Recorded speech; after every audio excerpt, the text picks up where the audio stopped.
The following is a Sun's radio recording.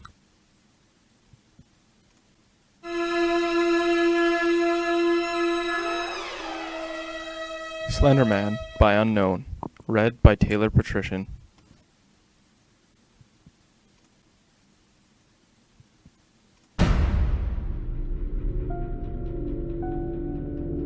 The following is a witness's recount of their incident with the Slender Man. After waking up with a jolt, the girl laid in bed a few seconds longer. Reaching over to switch on her bedside lamp, she tried to remember exactly what had stolen her sweet slumber away. When she couldn't, the brunette swung her legs over the side of the bed and heaved herself up. Checking the time on her phone, she snorted when she saw it was 3 a.m, the witching hour. Knowing that sleep would only evade her, she left her bedroom for the kitchen, a good cup of coffee on her mind. As she passed by her front door, a chill spread like liquid fire down her spine. It's only winter, she told herself, focusing again on the coffee plan. Measuring out scoops, water, and preparing her cup kept her occupied, but as the dark liquid boiled, she had nothing left to keep her mind from wandering off.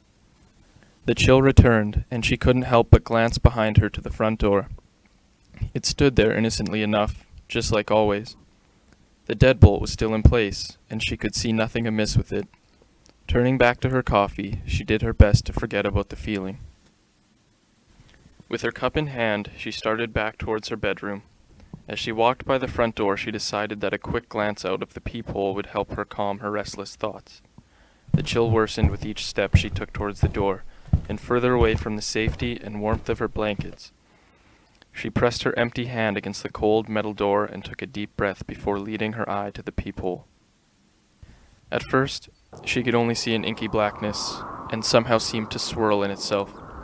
When she blinked in surprise, the void melted away. She wished it hadn't. In its place, there stood what she could only guess was once a man.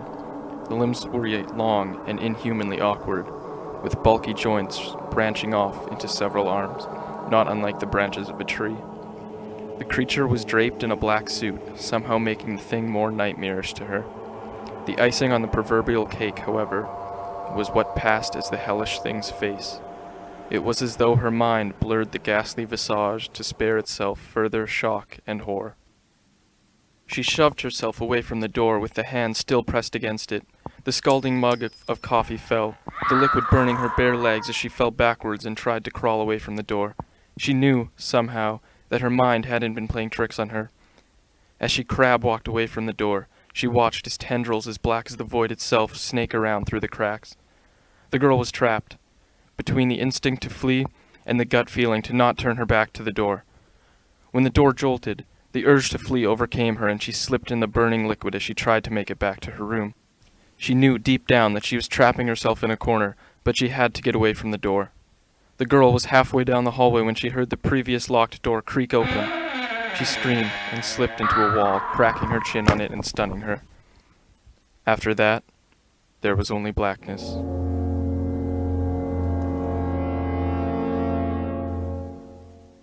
Nicole? A warm male voice snapped the woman out of her trance. As she turned around, she was met by one of her sister's doctors. She nodded, not sure if she should say anything, or even if she could find her voice if she did have something to say. That morning, she had gotten an urgent phone call from the hospital, saying that her sister Lindsay was there. Before they had even let her see her, the doctors had pulled her off to the side and insisted that they talk to her about what might have happened. Phrases like self-inflicted and assault had been thrown around, and Nicole felt her mind reel. She still hadn't fully understood what they had been saying until she saw Lindsay with her own eyes. Her little sister had a bandage wrapped round her head, covering both of her ears as well as her eyes. They said it was to keep her now deadened eyes from drying out and to try to keep infection out of the wounds Lindsay had made to her ears. The doctors had guessed that either she or someone else had jammed a pencil into them to keep her off balance or to deafen herself against something.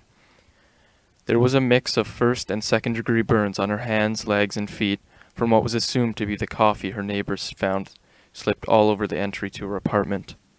As Nicole walked into her sister's hospital room for the first time, she thought she had spied the silhouette of a man in the window. That, she knew, was impossible. Her sister's room was on the 3rd story of the hospital. It is a tall man wearing a black suit, a blank face.